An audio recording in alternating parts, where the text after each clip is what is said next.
observar los cuerpos. Se preguntó también a la base si había ataúdes infantiles. Más tarde se hizo otra llamada a la funeraria de la ciudad. Recibí después una llamada del propio oficial del depósito de cadáveres que me preguntó qué contenían los productos para embalsamar. ¿Cuál era la composición? ¿Qué efectos tendrían sobre la sangre, sobre los tejidos, sobre el contenido del estómago? ¿Y hasta qué punto no los alterarían? Contesté a sus preguntas. Le dije lo que quería saber. Glenn Dennis tenía contratado un servicio de ambulancias para transportar hasta la base a los militares que se lesionaban. Aquel día tuvo que trasladar a un soldado y se sorprendió al ver cómo la policía militar le expulsaba bruscamente de las instalaciones. Le dijeron que no tenía derecho a estar allí. Mientras me sacaban de allí, vi una puerta abierta a la izquierda y a una enfermera que salía y que se tapaba parte de la cara con una toalla. Levantó la mirada y al reconocerme me dijo: Glenn, márchate de aquí. Márchate de aquí lo más pronto que puedas. Te vas a meter en muchos líos. A la mañana siguiente me llamó aproximadamente a las 10 y me dijo que le gustaría verme, que teníamos que hablar, y me propuso encontrarnos esa misma mañana en el club de oficiales. Me estaba esperando cuando llegué. Se encontraba muy nerviosa. Lloraba todavía, muy histérica. Entonces me contó lo que había sucedido al entrar en aquella sala. Había allí unos doctores y 2 camillas sobre ruedas con las bolsas que se usan para trasladar cadáveres de accidentes. En una de las bolsas había 2 cuerpos mutilados muy pequeños. La otra contenía otro cuerpo pequeño, pero no tan mutilado como los otros. Me dijo que no la dejaban salir porque querían que anotase lo que estaban examinando, y eso es lo que hizo. Sentían un malestar general, porque según ella, había un olor muy tóxico que no les dejaba respirar. Por ello, tenían que salir.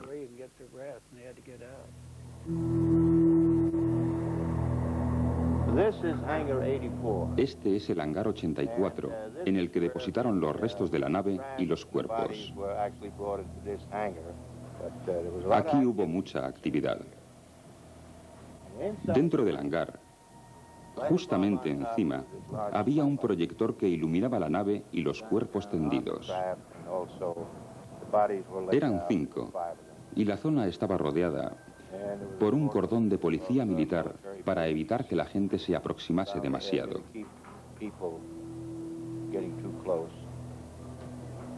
En el hangar 84 hubo otros testigos de aquellos extraños acontecimientos.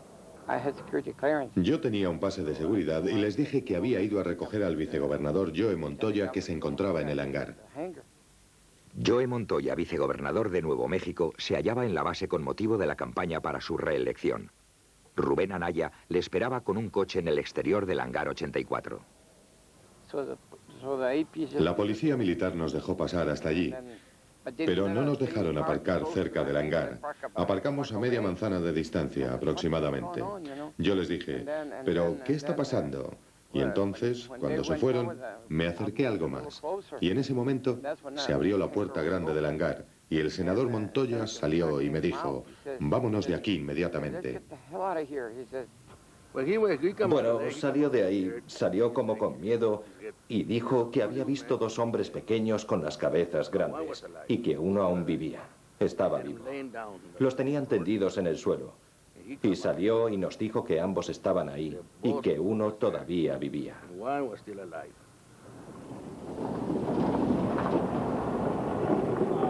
Hubo otros testigos que proporcionaron informaciones extrañas sobre los extraterrestres. El bombero Dan Doyer le dijo a su hija Frankie lo que había visto. Me dijo que no era de este mundo, algo que él nunca había visto. Me contó que fuera había seres de pequeño tamaño.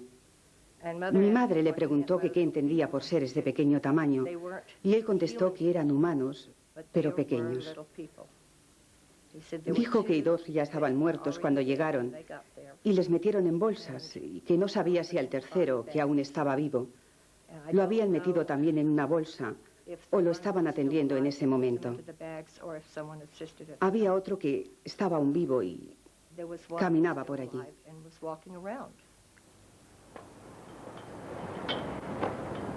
La mujer del sheriff Wilcox le contó más tarde a su hija lo que realmente había sucedido según su marido. Dijo que había un platillo volante y que, bueno, hasta encontraron unos cuerpos al lado del platillo, que uno de ellos vivía todavía. Y también que la Fuerza Aérea no había llegado. Y presionaron para que no hablase del asunto. Amenazaron a mi padre y a mi familia para que no contaran nada en absoluto sobre este tema. Según Frank Kaufman, parte de los restos y los cadáveres se enviaron por avión al cuartel general del Servicio de Espionaje de la Fuerza Aérea en la base Wright. Otra parte fue enviada a la base que la Fuerza Aérea tenía en Andrews, en Washington. ¿Hasta dónde llegó todo? Según me dijeron, llegó hasta el mismo presidente, el presidente Truman. Pero no hay ninguna prueba, ni evidencia, ni documentos, ni hay pruebas físicas de ninguna clase que demuestren que lo que dices es verdad. Así es, tengo que reconocerlo. Es decir, o lo crees o no lo crees. No hay ninguna otra prueba que respalde lo que dice Frank Kaufman, porque como él advierte, si probara su participación en operaciones clandestinas, supondría que había quebrantado su juramento militar.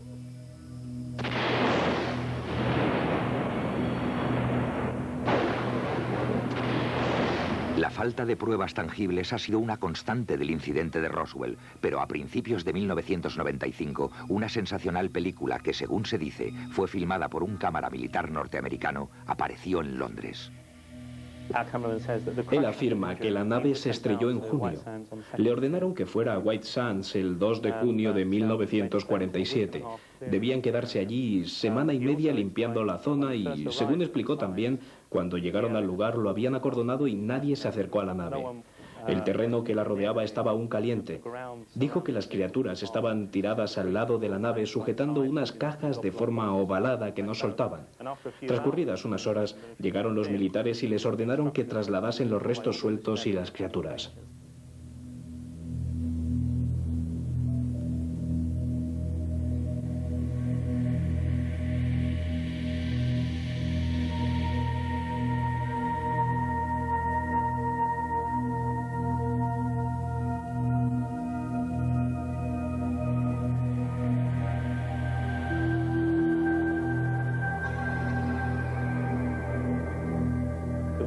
Cuando él dice que su cámara no tenía zoom, cuando dice que usaba la misma ropa de los cirujanos, cuando nos dice que la cámara era de foco fijo y que cuando entraron en la sala no había forma de controlar el enfoque, y además sabemos que probablemente sudaba a chorros dentro del traje que llevaba y que trataba de manejar la cámara lo mejor que sabía, pues tenemos que aceptarlo.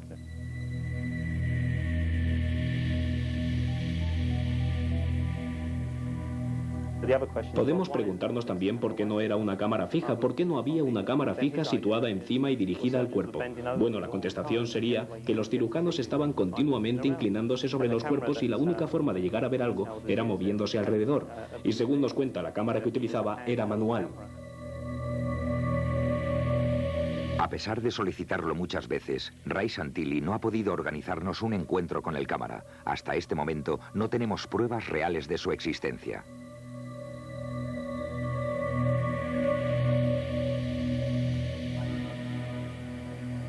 La Fuerza Aérea ha negado categóricamente que exista una nave y extraterrestres, pero las presiones cada vez mayores de la opinión pública y la determinación de un diputado han obligado al Pentágono a iniciar su propia investigación. En julio de 1994, el informe oficial del Pentágono admitió que la versión original que hablaba de un globo meteorológico era en realidad una mentira, destinada a encubrir lo que realmente se había estrellado contra el suelo de Roswell. Se trataba de un globo, pero completamente diferente. Esta es una película del Proyecto Mogul, un asunto clasificado de alto secreto y destinado a detectar las ondas sonoras producidas por pruebas atómicas soviéticas. El informe de las Fuerzas Aéreas señala que este proyecto ofrece las explicaciones más plausibles del incidente de Roswell. Tengo la sospecha de que nuestro cuarto vuelo, el del 4 de junio, explica el origen de los restos que encontró el ranchero. Los restos del globo no se recuperaron y los archivos indican que el B-17 abandonó el seguimiento del globo mientras aún se encontraba en vuelo. Creo recordar que se hallaba precisamente sobre la ciudad de Arabella, a unos 27 kilómetros del lugar donde se encontraron los restos más tarde. Llama la atención el hecho de que al examinar los cuadernos de vuelo de aquella época no se encuentre ninguna anotación que indique la existencia de un cuarto vuelo el 4 de junio, el que según la Fuerza Aérea explicaría el incidente de Roswell. Moore dice que no hay ninguna anotación porque los datos no se registraban si los vuelos fracasaban. Sin embargo, otros vuelos fallidos están muy bien documentados. Contradicciones como estas ponen en duda las declaraciones de la Fuerza Aérea que insiste en que el proyecto Mogul aclara suficientemente el misterio de Roswell. En el Capitolio de Washington, el diputado Steven Schiff, representante de Nuevo México, considera sospechoso que se hayan dado tantas versiones distintas a lo largo de estos años. Los militares nos han dado 3 explicaciones distintas de lo que se estrelló contra el suelo. Según la primera, se trataba de un platillo volante, tal y como se denomina ahora. Después cambiaron y dijeron que había un error, que no se trataba de un platillo volante, sino de un globo meteorológico. Pero lo que más me sorprende es que el escuadrón de bombarderos más importante de los Estados Unidos, el único elegido para utilizar armas nucleares en aquella época, no supiera distinguir un globo meteorológico de un platillo volante. Pues al parecer no lo sabían. Y ahora tenemos la tercera explicación, según la cual se trata de un experimento ultrasecreto para detectar radiaciones. Tenemos 3 versiones distintas sobre lo que se estrelló contra el suelo, pero lo que nadie pone en duda es que algo cayó realmente en la zona. Si no era un globo, ¿qué chocó contra el suelo? ¿Un platillo volante o algo distinto? ¿Y qué relación guarda la controvertida filmación de la autopsia a unos alienígenas con el misterio de Roswell?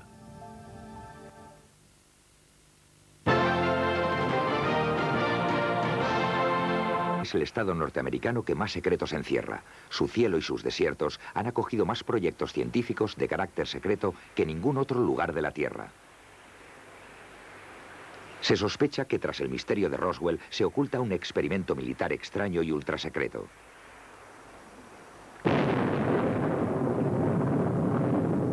La primera bomba atómica explotó hace 50 años en el polígono de pruebas de Trinidad, cerca de White Sands. Todavía este verano, aviones militares invisibles realizaron vuelos de prueba en los cielos de Nuevo México.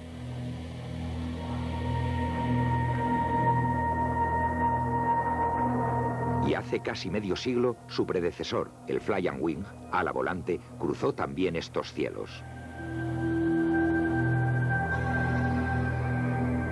En 1947 los Estados Unidos iniciaron sus pruebas de proyectiles balísticos en este desierto, empleando los cohetes V-2 capturados a los nazis.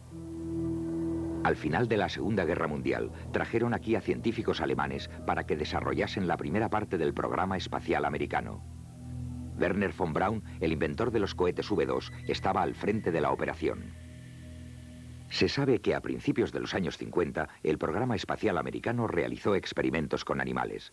Pero esos experimentos, ¿se habían iniciado ya en 1947?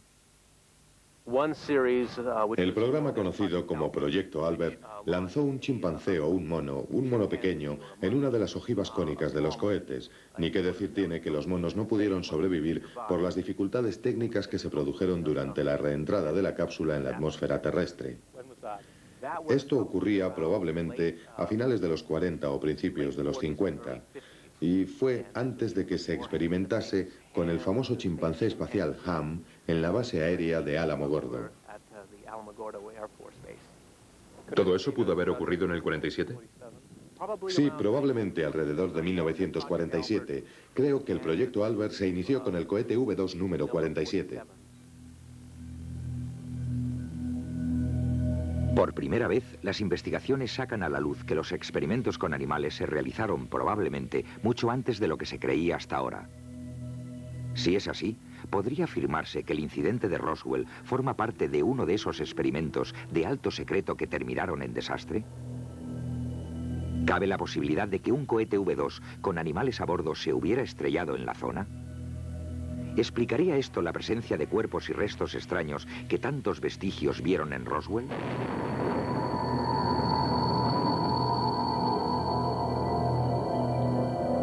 ¿El metal tan raro encontrado en el rancho Foster podría proceder de un V-2 que se había estrellado?